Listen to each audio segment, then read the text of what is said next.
Pernahkah kamu merasakan ironi ini? Pulang larut malam setelah lembur, badan pegal-pegal, tapi dompet tetap kempis. Gaji habis sebelum tanggal tua, padahal sudah kerja mati-matian. Sementara di sisi lain, ada orang-orang yang terlihat santai, tapi uangnya terus bertambah, meski mereka tidak bekerja keras seperti kita. Apa sebenarnya yang membedakan mereka? Mengapa ada yang terus capek bekerja, namun uang tidak pernah cukup, sedangkan yang lain terlihat hanya duduk-duduk, tapi uangnya terus tumbuh? Jawabannya bukan pada seberapa keras mereka bekerja. Justru intinya ada pada bagaimana mereka memutar uang. Mereka membuat uang bekerja menghasilkan uang, bukan kerja makin keras, tapi kerja lebih pintar dengan membiarkan uang yang bekerja untuk mereka. Apa itu memutar uang? Sederhananya, memutar uang adalah menggunakan modal agar terus berkembang, bukan hanya menumpuk di celengan atau tabungan bank.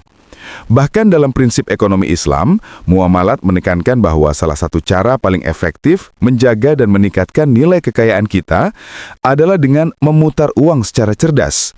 Bukan lagi sekadar menyimpan, tetapi menempatkan uang pada kegiatan yang memberi imbal hasil.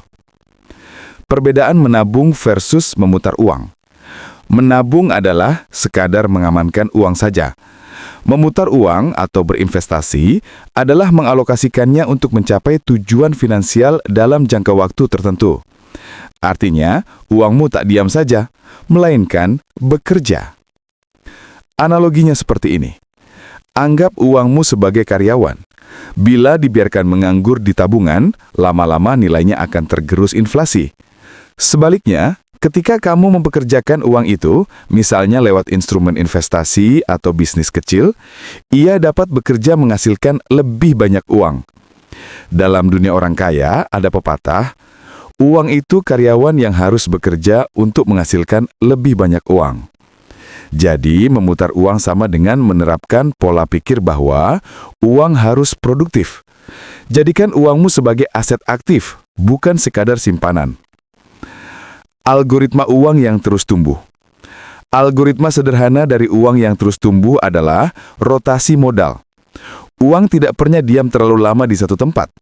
Semakin cepat dan tepat arah perputarannya, semakin besar potensi hasil yang akan kamu terima. Inilah prinsip dasar dalam memutar uang secara produktif, bukan spekulatif. Compound effect, kekuatan bunga berbunga.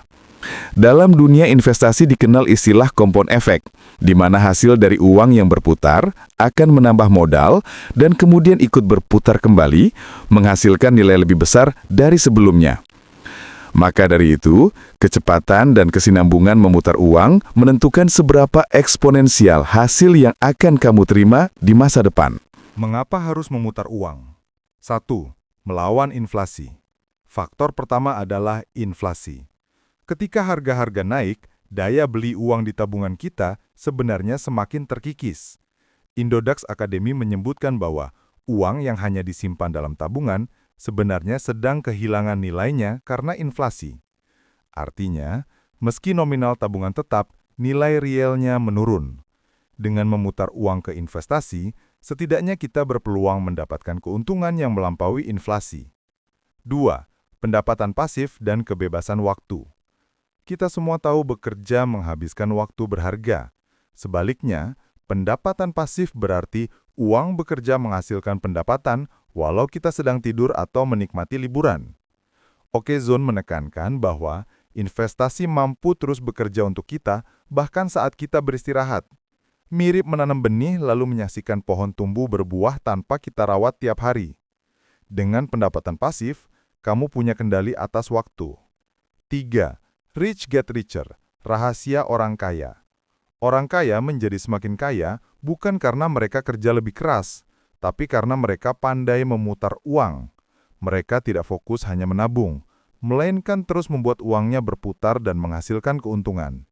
Misalnya dengan membeli aset yang produktif, menginvestasikan uang pada berbagai sumber penghasilan, memisahkan uang untuk kebutuhan investasi dan pengembangan usaha, mengelola uang kecil secara sistematis. Ada yang diputar jangka pendek, ada yang ditahan untuk jangka panjang. Intinya, kunci kekayaan sejati adalah membuat uang kita yang bekerja, bukan sebaliknya. 4 cara cerdas memutar uang. 1. Reksadana pasar uang atau RDPU. Instrumen ini ideal buat pemula karena resikonya paling rendah di antara reksadana. Uang yang kamu investasikan ditempatkan pada instrumen pasar uang jangka pendek, seperti deposito, obligasi jangka pendek, sehingga fluktuasinya relatif kecil. Keuntungan RDPU. Return sekitar 4,5–5,5% per tahun. Modal awal terjangkau. Dana bisa dicairkan relatif cepat jika dibutuhkan. Resiko minimal dibanding saham. Meskipun returnnya tidak setinggi saham, keuntungannya tetap lebih tinggi daripada tabungan biasa. Jadi, jika kamu punya uang nganggur dan ingin memulai investasi dengan resiko minimal, RDPU bisa jadi pilihan cerdas. 2. Beli alat produktif dan sewakan. Konsepnya sederhana. Kamu berinvestasi dalam aset produktif, yaitu barang fisik yang bisa menghasilkan pendapatan. Contoh aset produktif: mesin jahit, kamera profesional, drone, forklift, power bank, laptop gaming. Begitu asetnya dibeli, orang lain bisa menyewa dan membayar kamu. Dengan kata lain, aset itu memberikan pemasukan pasif untukmu. Definisi aset produktif: barang yang secara langsung menghasilkan pendapatan bagi pemiliknya, asalkan dipilih dan dikelola dengan baik, termasuk perawatan rutin alat dan asuransi alat. Cara ini relatif aman, misalnya membeli kamera mahal dan menyewakannya ke fotografer lepas saat dibutuhkan, sehingga setiap bulan ada pendapatan sewa masuk. Intinya, jangan biarkan modalmu hanya diam, jadikan ia mesin pencetak uang melalui alat produktif yang disewakan. 3. Modalin jualan orang lain, sistem bagi hasil. Dengan modal relatif kecil, kamu bisa menjadi pemodal pendamping bagi pelaku usaha lain. Caranya mirip investasi ke UMKM atau startup. Berikan dana untuk bisnis mereka, lalu nanti dapat persentase keuntungan sesuai kesepakatan. Akad bagi hasil ini adalah bentuk investasi sektor real yang sesuai prinsip syariah maupun non-syariah. Cara implementasi. Platform crowdfunding atau securities crowdfunding. Modalin saudara atau teman yang ingin buka usaha, kedai kopi, jasa digital. Kesepakatan keuntungan dibagi proporsional. Keuntungan, potensi return besar karena ikut turun ke lapangan bersama pemilik usaha. Diversifikasi risiko dengan banyak usaha kecil. Risikonya melibatkan risiko usaha, bisa untung, bisa rugi. Oleh karena itu, lakukan analisis dan bandingkan proposal usaha sebelum menetapkan mengucurkan modal. 4. Beli aset digital. Di era internet, aset tak berwujud ternyata bisa jadi ladang penghasilan yang menguntungkan. Contoh aset digital, nama domain atau alamat website, akun media sosial dengan pengikut besar, lisensi tools atau software, desain grafis dan Photoshop, template digital, kursus online dan e-book, NFT jika sesuai pemahaman. Menurut Indo Trading News, nama domain adalah aset digital karena kamu punya hak penuh atasnya. Perusahaan besar pun berinvestasi membeli domain untuk melindungi merek, lalu mengembangkan dan memonetisasi nama tersebut.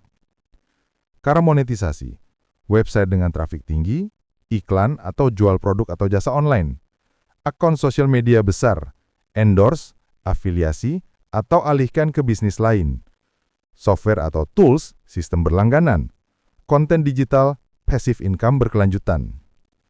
Kunci sukses, kreativitas, dan pemilihan aset yang punya potensi pasar.